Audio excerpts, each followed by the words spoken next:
But my first teacher when I was 20, I'm 70, so that's 50 years. I've been knocking around, meeting all kinds of people, and wearing all kinds of clothing, speaking all kinds of languages in all kinds of parts of the world. And I've come to see that that no particular culture seems to have they don't seem to have a copyright on profound ideas about the world.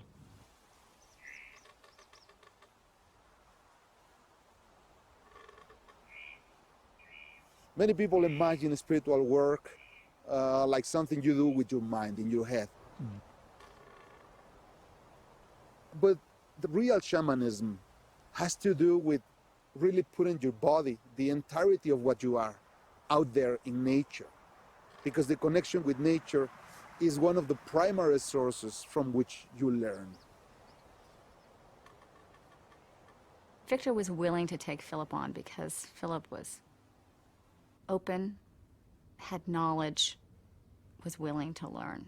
He wasn't just somebody looking to get high and have some crazy experience, you know. Victor doesn't advocate drug use at all. So he took him, I think, on a little sojourn the first time out into the desert, and they did some interesting things out there. Very interesting things. I couldn't tell you what they are because it's very private. What Victor will do will put you in front of something and leave you alone with it. And you have to figure it out. And it can be completely frightening.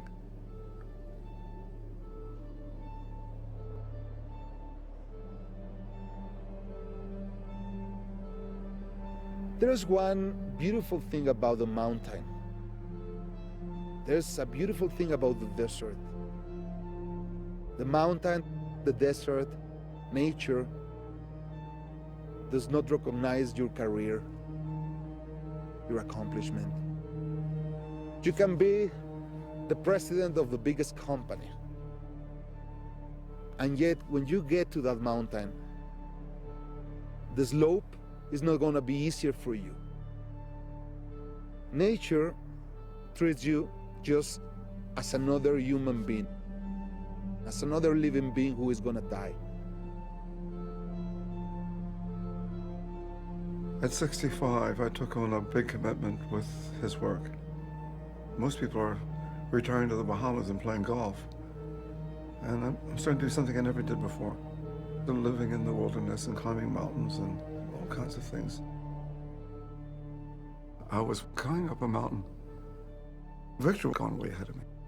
Eventually I saw him, he was way up there. And I see him just looking down at me.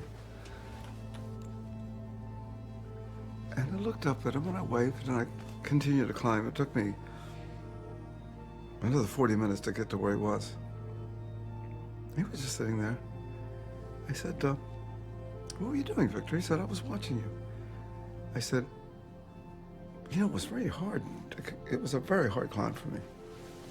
You know, I'm 25 years older than you, Victor. This is a hard climb, he said.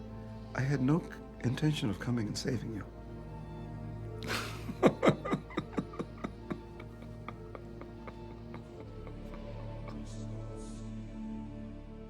What would you do? What would you do, Scott? I have no idea.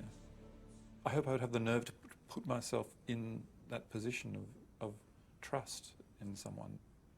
Well, because I mean, Victor wasn't there to help me.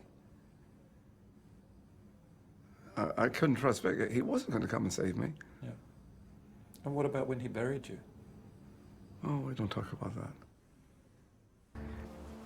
Looking for the otherness, it's looking for the completion of what we are. It doesn't mean you want to reject the everyday consciousness. It doesn't mean you don't care about the everyday world. It doesn't mean you don't care about your business. No, you keep holding this part. Actually, by putting attention in the two sides, that brings balance and empowers both sides, including what you do in your everyday life.